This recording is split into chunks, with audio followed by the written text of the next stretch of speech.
Hi guys, I'm Salty Alley, and today we're talking about the Seachem Tidal filter powered by Seachem. This is an amazing aquarium filter, especially for saltwater quarantine systems. I love these because they have two really neat features that make it a little bit unique. It's got a surface skimmer on the top so that it sucks in water from the surface of the tank. And then it also has a telescoping intake as well, so it's taking water from the lower part of the tank as well. The surface skimmer is nice because you don't get that biofilm on the surface, and it's taking down any leftover uneaten food and things that float up to the surface. So a couple other features with this filter is that it has one of the highest flow rates for the size that it is in all of the hang-on back filtration, which I think is really awesome, especially, like I said, for a saltwater quarantine system.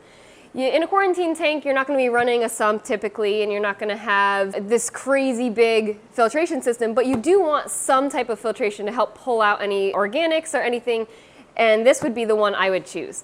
Like I said, it has the surface skimmer, it has the lower intake as well, but the other cool thing about this also is that it has a little device on the top that tells you when your filtration needs maintenance, which is pretty neat. This product comes already with some Seachem Matrix biomedia and the foam filter. So with the biomedia and the filter, you're never replacing those unless they get absolutely destroyed over time, because as time passes, sometimes the foam filter might start to break down. But other than that, that filtration is your biofiltration. So that means that that's where all your biological bacteria lives. So you never want to take those out, throw them away, or really rinse them in your sink. The best thing to do is when you do a water change on your quarantine tank, you take those out and you rinse them off in your dirty water that you took out of the tank, and that just kind of gets all the big organic material out, and then you put them right back in. If you run them under the sink, you could kill all that beneficial bacteria with chlorine and with cold temperature water or hot. And we don't want to do that. So if we just use the tank water that's in the bucket, that will keep that bacteria clean. And that goes with any filtration system on any kind of tank. You don't want to kill any of that beneficial bacteria.